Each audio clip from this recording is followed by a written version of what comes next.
Hello hello, si tu regardes cette vidéo, c'est que tu es probablement dans la rédaction web et que tu te demandes comment fixer tes tarifs pour tes services de rédaction et de rédacteur freelance. Bonne nouvelle, dans cette vidéo, on va voir comment s'y prendre, surtout en 2025, puisque maintenant, il y a beaucoup de concurrence, tu as dû le remarquer, il y a de plus en plus de gens qui se lancent dans la rédaction, mais il y a aussi l'intelligence artificielle, ChatGPT, Claude et compagnie. Donc il y a plein d'IA aujourd'hui qui servent entre autres à générer du texte et ça a quand même pas mal perturbé le marché de la rédaction web. Donc dans cette vidéo, on va voir comment positionner tes tarifs par rapport à tout ça, concurrence IA, mais on va aussi voir comment faire pour calculer des tarifs pour que tu sois rentable et que tu puisses réellement bien vivre de ton activité de rédacteur freelance. Et avant qu'on démarre, tu te demandes peut-être qui je suis. Eh bien moi c'est Fanny, je suis rédactrice freelance depuis 8 ans et je fais partie de ces dinosaures de la rédaction web. Il faut savoir que quand je me suis lancée en 2016, il n'y avait pas de formation à proprement parler sur le métier. Donc je me suis lancée en apprenant beaucoup de choses par moi-même, en faisant énormément de recherches et en faisant des petites formations à droite et à gauche sur le SEO et le marketing digital. Depuis toutes ces années, je vis de la rédaction web, j'ai une situation très stable grâce à mon activité freelance. J'ai réalisé jusqu'à 60 000 € de chiffre d'affaires à l'année, j'ai pu investir dans l'immobilier et lancer d'autres projets à côté. Et aujourd'hui, j'apprends tout ce que je sais par rapport au business, à la création d'entreprise, au développement, à la vente et au marketing à mes clients qui sont des rédacteurs freelance comme toi. Aujourd'hui, je vais vraiment te considérer comme si tu étais un de mes clients et on va voir ensemble comment tu dois fixer tes tarifs aujourd'hui en 2025 pour être rentable en tant que rédacteur freelance. Et on commence tout de suite avec certains paramètres, certaines choses que tu dois vraiment prendre en compte avant de calculer et de fixer tes tarifs. J'aime bien rappeler à mes clients que en tant que rédacteur freelance, ils sont surtout chefs d'entreprise. Puisque aujourd'hui tu es freelance, donc tu as créé ton activité, tu as un numéro de SIRET, et dès lors que tu as un numéro de SIRET, ça fait de toi un chef d'entreprise. Et quand tu te positionnes en tant que tel, eh bien il y a des choses que tu ne peux plus ignorer, et ces choses, c'est la gestion / comptabilité, le marketing et la vente. Et ces trois choses, elles doivent vraiment devenir un réflexe dans toutes les réflexions que tu vas avoir sur ton business. À commencer par comment je fixe mes tarifs. Parce que tes tarifs, c'est pas quelque chose qui doit être pris à la légère, c'est vraiment quelque chose qui va s'inscrire dans ta stratégie business. Puisque c'est ce qui va te permettre, entre autres, d'être rentable dès lors que tu vas vendre une mission à un client. Et la rentabilité, c'est vraiment le premier point à prendre en compte. Puisque il y a une erreur qui est souvent faite par les freelances qui se lancent, et même pas que. Et cette erreur, c'est de se dire, ok, si je facture 200 € à la journée et que je travaille 5 jours sur 5 pour des clients, eh bien je vais gagner 1 000 € par semaine et donc ça va me faire 4 000 € à la fin du mois. C'est une super grosse erreur de penser comme ça parce que déjà, dans les faits, c'est hyper rare qu'on vende tout notre temps à nos clients. Mais oui, parce que ton business model aujourd'hui en tant que freelance, c'est de vendre entre autres ton temps. Et donc du coup, on ne travaille jamais 100% pour nos clients. Ensuite, deuxième erreur, parce que imaginons, même si cela est possible et que tu arrives à vendre tout ton temps à tes clients, eh bien, à quel moment toi, tu vas travailler sur ton activité ? En tant que chef d'entreprise, tu dois garder du temps pour faire de l'administratif, pour faire du commercial, pour faire de la communication. Bref, tu dois garder un temps dédié à ton entreprise pour la faire tourner. Et même si tu veux pas le faire, tu es obligé de le faire, ne serait-ce que pour faire tes déclarations URSSAF, voir où est-ce que tu en es, répondre aux demandes de devis, faire des devis, parler de ton activité, etc. Donc, tu ne peux pas travailler 100% de ton temps pour tes clients, puisque si tu fais ça, tu n'as plus de temps pour ton entreprise. C'est vraiment nécessaire d'en prendre, puisque c'est ça qui va te permettre de trouver continuellement des clients et de mettre en place des systèmes d'acquisition, de te faire connaître. Donc, c'est nécessaire pour faire tourner ton entreprise. Il y a une autre chose qu'il faut prendre en compte. Donc quand tu étais salarié, tu avais des congés payés et des jours de maladie qui étaient automatiquement calculés dans ton salaire, compris dans le package du salariat. Aujourd'hui, en tant que rédacteur freelance et en tant que chef d'entreprise, tout ça, c'est fini. Il n'y a plus de congés payés, il n'y a plus de jours de maladie. Donc ça, c'est des jours, c'est un temps encore qui doit être pris en compte dans ton calcul, tout comme le temps que tu vas dédier à ton entreprise. Donc quand tu vas calculer le prix, que ce soit, après on verra dans la deuxième partie de la vidéo, les modes de prix, les modes de calcul pour calculer tes tarifs, mais tout ça, donc tous ces temps, c'est vraiment à prendre en compte dans ton calcul. Puisque tes prix, ils doivent pouvoir absorber et le temps que tu consacres à ton entreprise et le temps que tu vas consacrer à tes congés et en cas de jour de maladie, si tu as une grippe et que tu ne peux pas travailler d'une semaine, voilà, il faut que les prix que tu vas facturer sur l'émission, il faut que ça puisse te permettre de faire de la trésorerie et de faire de la réserve. La deuxième chose qu'il faut que tu prennes en compte, c'est le service que tu souhaites apporter à tes clients. Je m'explique. Les entreprises appliquent une vraie stratégie de prix. C'est-à-dire que le prix va influencer sur la manière dont on va percevoir ton service. Au plus tu vas avoir un tarif élevé, au plus ton service va apparaître comme étant premium, et au plus tu vas avoir un tarif bas, au plus ton service va apparaître comme étant un service low cost. Et donc l'enjeu ici, surtout si tu te lances, c'est que tu puisses fixer un tarif qui te permette de ne pas apparaître comme un service low cost, parce qu'un service low cost, ça n'attire que des clients bas de gamme, ça n'attire que des clients low cost, et nous on veut avoir des bons clients, on veut attirer des clients qui considèrent notre valeur, qui considèrent notre travail, qui ont le budget pour nous payer et qui souhaitent bosser avec nous, qui souhaitent nous rémunérer pour la valeur qu'on leur apporte. Donc l'enjeu, c'est de ne pas apparaître comme étant un service low cost, parce que sinon on va attirer des clients low cost et nous on veut pas ça. Mais aussi, si tu te lances, l'enjeu, ça va pas être de fixer des tarifs trop élevés pour pas que tu tombes dans ce qu'on appelle le syndrome de l'imposteur et que tu te sentes pas mal à l'aise. Cependant, à ce sujet, j'aimerais quand même t'alerter sur quelques points. Si tu souhaites apporter un service de rédaction vraiment soigné, en prenant le temps de faire des recherches éditoriales poussées, que tu souhaites apporter un haut niveau d'optimisation SEO, que tu as peut-être aussi une expertise dans des domaines précis, juridiques, techniques, dans la technologie, les crypto-monnaies ou j'en sais rien, bref, que tu as des sujets de prédilection et que ces sujets sont poussés, eh bien sache que tout ça, c'est censé être rémunéré. Parce que tout ça, c'est pas rien.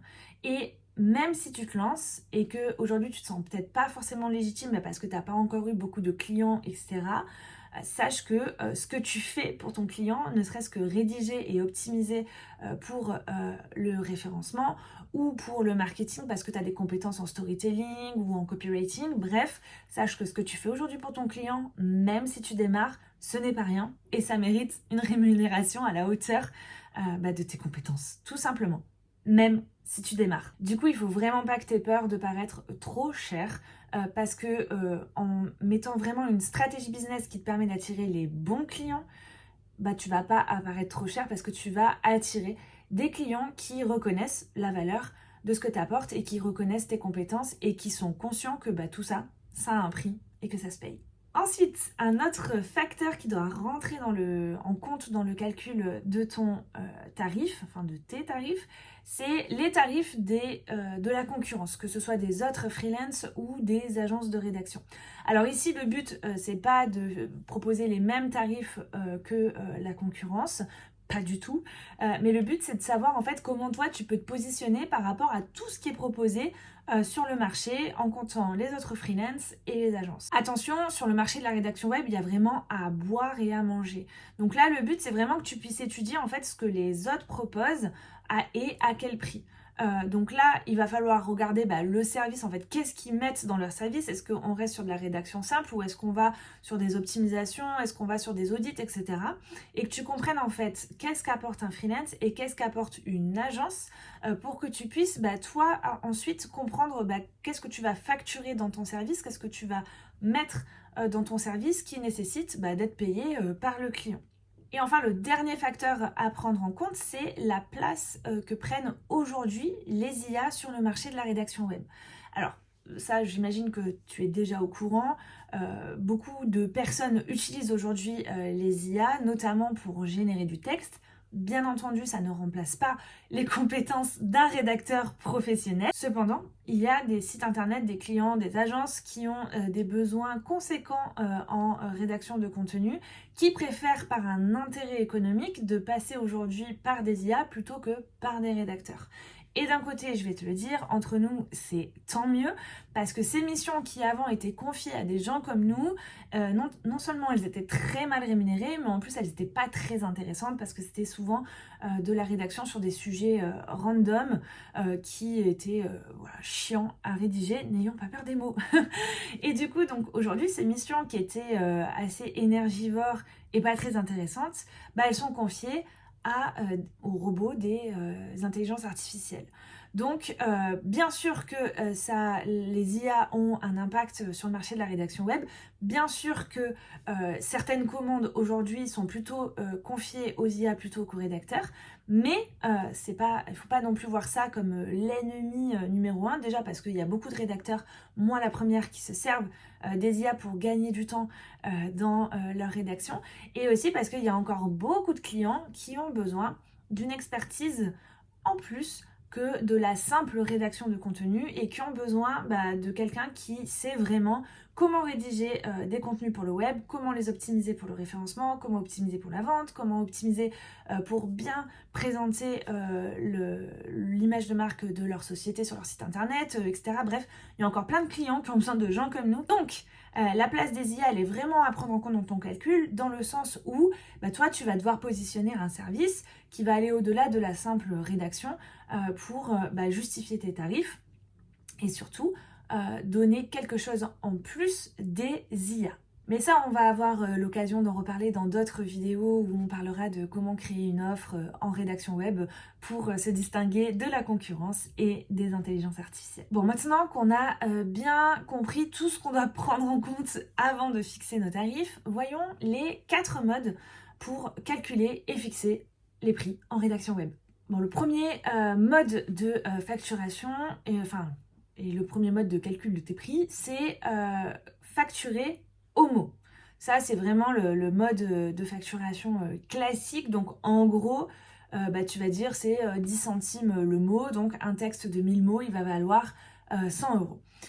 C'est un mode qui est facile à calculer. C'est un mode de facturation qui est facile à comprendre pour le client. Et c'est un mode de facturation qui peut être très rapidement mis en place. En gros, quand tu as une demande, un client qui te dit bonjour, j'ai besoin de 10 textes de 500 mots, toi tu vas dire ça va être tant le tarif au mot, et donc du coup tu vas pouvoir faire ton devis très rapidement. C'est les avantages de ce calcul-là. Par contre, l'inconvénient, c'est que c'est pas un mode de calcul qui va vraiment te permettre d'avoir beaucoup de marge sur ton service. La marge, juste je fais une petite aparté, la marge en gros c'est, en gros tu factures, tu vas être à l'équilibre avec tes charges, etc. Et la marge, ça va être tout l'excédent. En gros, ça va être vraiment tout le bénéfice que tu vas faire sur ce que tu as facturé. En tant que freelance, c'est un peu compliqué de parler de marge parce qu'on a peu de charges. C'est pas comme une entreprise où on a des locaux à payer, où on a peut-être des machines, des salariés, etc. Nous, on a juste un ordi, un bureau, même pas une table et une connexion internet. Donc, on vend notre temps et on vend notre jus de cerveau, comme aimait bien le dire une de mes clientes. Mais c'est quand même, il faut quand même marger, quoi. Dans le sens où il faut quand même qu'à la fin du mois, qu'on ait facturé assez pour vivre confortablement et sans avoir eu à travailler 50 heures dans le mois.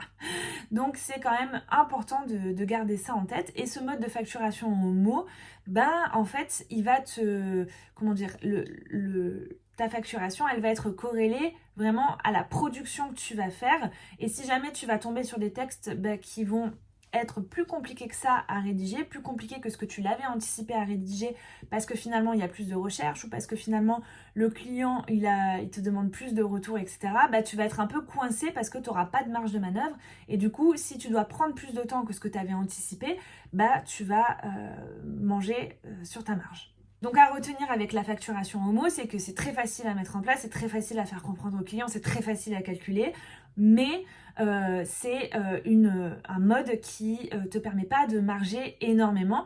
Et aussi, c'est en termes de perception, si on ne l'a pas dit, mais c'est pas un mode de facturation qui va vraiment mettre en valeur la valeur que tu apportes à ton client.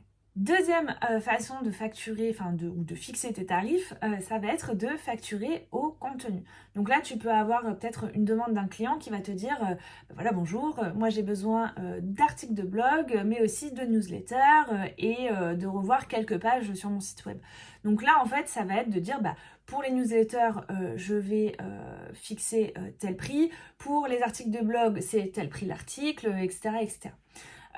Encore une fois, ici c'est un mode de facturation qui est facile à comprendre au client, qui toi peut être facile à calculer parce que tu vas vendre au contenu, tu vas facturer au contenu plutôt.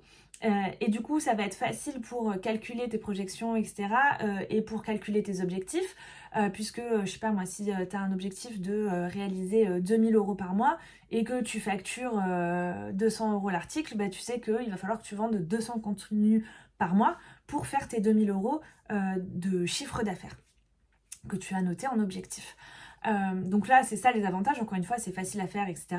Par contre, on va retrouver les mêmes inconvénients que la facturation au mot, c'est-à-dire que ça t'apporte peu de marge de manœuvre et en cas de pépin, tu vas être coincé dans ce tarif-là et ça va être compliqué de marger et c'est pas un mode de tarification qui est flexible pour toi, si jamais tu vois que ça te prend plus de temps et que tu as mal anticipé le temps que ça allait te prendre pour créer les contenus que le client te demande. Troisième mode de tarification, c'est de facturer au forfait d'articles ou de contenu. Ici, l'avantage, c'est que on va pas avoir ce problème d'être enfermé dans un tarif et si en cas de pépin parce que tu as mal anticipé, etc., tu vas être coincé parce que là le but en fait c'est de faire un forfait, donc il va y avoir du temps automatiquement qui va être calculé et si tu es plus rapide que prévu, tant mieux, ça reste de la marge. Par contre, les inconvénients, c'est que suivant ce que le client te demande, ça peut être compliqué à ajuster et aussi, ça va te demander de devoir bien connaître ta capacité de production. Et l'autre difficulté pour toi, c'est qu'il va falloir que tu crées des forfaits que tu es assuré de vendre. Je m'explique. Peut-être que tu vas te dire, pour 8 articles de blog, plus ci, plus ça, je vais facturer tant et je vais proposer ça à mes prospects. Mais peut-être que en fait, dans les faits, tes prospects, c'est pas ce qu'ils veulent acheter parce que c'est pas leur besoin. Donc, créer des forfaits et facturer au forfait, je trouve que ça peut être compliqué dans le sens où il faut être bien sûr de ce qu'on vend. Ensuite, le quatrième mode de facturation, c'est de facturer au temps passé. Donc, soit tu factures à l'heure, soit tu factures au TJM, donc au taux journalier. Suivant l'émission, ça peut être intéressant de le faire, puisque, par exemple, si un de tes clients a besoin que tu l'accompagnes de manière régulière tous les mois, au lieu de partir dans le truc, ce mois-ci, on va faire tant de contenu, on va faire tant de ci, tant de ça, tant de ça, là, c'est plus facile, en fait, de vendre au jour et de dire à ce client, vous me mobilisez 2 jours par mois, 3 jours par mois, 4 jours par mois, suivant ses besoins. Ici, l'avantage, c'est que c'est facile à facturer, le client, il sait où est-ce qu'il en est. L'inconvénient, c'est que peut-être que selon les mois, il va y avoir du travail que tu n'auras pas le temps de faire, ou alors tu vas te presser pour le faire, et là, on va repartir un petit peu dans les inconvénients des premiers modes de facturation qu'on a vus. Et donc, du coup, peut-être que tu vas devoir grignoter sur ta marge. Quoi qu'il en soit, c'est nécessaire pour toi aujourd'hui de calculer ton taux journalier et ton taux horaire parce que ça va quand même être la base de tous tes calculs, que ce soit pour calculer un forfait, pour calculer ton prix au mot ou pour calculer ton prix au contenu. Parce que, encore une fois, en tant que freelance, on vend notre temps. Donc, il faut que tu saches combien de temps à peu près, par exemple, je sais pas moi, si tu sais que tu rédiges un article en 3 heures, eh bien, si tu décides que ton taux horaire il est de 80 euros, bah, tu sais qu'il faudra pas que tu sois en dessous de 3 fois 80 euros pour facturer ton article. Moi, ce que je te recommande de faire, c'est de vraiment calculer ton TJM. Tu as plein de sites et je vais t'en mettre en description. En tout cas, dans le calcul de ton taux journalier, donc de ton TJM, tu as des choses à prendre en compte, notamment les charges, tes charges personnelles en tant que personne, parce que, encore une fois, il faut que ton activité, elle te permette de vivre. Donc, il faut que tu connaisses ton besoin financier chaque mois à titre personnel. Si tu as des charges aussi professionnelles, bon, généralement il y a tout ce qui est mutuel, si tu travailles de chez toi, électricité, internet, l'amortissement de ton matériel, je sais pas, si tu viens de t'acheter un ordinateur pour travailler, etc. Donc tu as tout ça en gros qui doit rentrer dans ton TJM et ta marge. Donc je te mets en ressource des sites internet qui vont te permettre de calculer ça facilement. Maintenant, voyons quelques conseils pour t'assurer d'être vraiment rentable et compétitif dans ta stratégie de prix. Première chose, c'est hyper important que tu calcules ton seuil de rentabilité. Le seuil de rentabilité, si tu sais pas ce que c'est vraiment en gros le seuil en dessous duquel il ne faut pas que tu descendes dans le calcul de tes prix et dans la négociation que tu peux être amené à faire avec tes prospects. Parce que ce seuil de rentabilité, en gros, c'est vraiment le prix où si tu descends en dessous, autant payer le... Enfin, c'est comme si tu payais ton client pour bosser pour lui. Tu vois ce que je veux dire? Tu perds de l'argent. Donc ça, c'est vraiment un calcul à faire et à prendre en compte. Et il faut vraiment que tu fixes ton seuil de rentabilité pour pas descendre en dessous et pour pas perdre de l'argent quand tu vends une mission. Je te mets un article de blog que j'ai écrit il y a quelques temps, mais qui va te permettre de calculer ton seuil de rentabilité et d'avoir bien conscience de ça. Au-dessus du seuil de rentabilité, bien entendu, donc tous les prix que tu vas avoir au-dessus de ton seuil, au plus tu vas être au-dessus de ton seuil, au plus tu vas marger sur tes prix. Et moi, je te recommande d'avoir ton seuil de rentabilité et quand tu vas facturer, quand tu vas présenter tes devis, surtout si tu démarres, force-toi à mettre toujours au moins 30% en plus que du prix que tu aurais mis naturellement. Ça va te forcer à pratiquer des prix qui seront vraiment rentables. N'hésite pas aussi à valoriser des compétences spécifiques que tu as. Ça peut être des compétences techniques dans le SEO, le storytelling, le copywriting, bref, vraiment des compétences techniques spécifiques au digital et aux demandes que peuvent te faire tes clients. Mais ça peut aussi être des compétences spécifiques que tu as accumulées grâce à ton parcours professionnel, des connaissances techniques sur certains sujets. Je sais qu'il y a beaucoup de personnes qui avant étaient par exemple dans le juridique qui se reconvertissent aujourd'hui en tant que rédacteur web. Donc ces personnes, elles ont des connaissances et elles maîtrisent aussi les termes juridiques et ça va leur permettre de rédiger des contenus sans faute, etc. sur ces thématiques-là liées au juridique. Donc par exemple, dans ce cas-là, si c'est ton cas, c'est une compétence à prendre en compte et à valoriser dans tes tarifs. Et le dernier conseil, sois un maximum transparent et précis quand tu présentes un prix et même quand tu calcules un prix.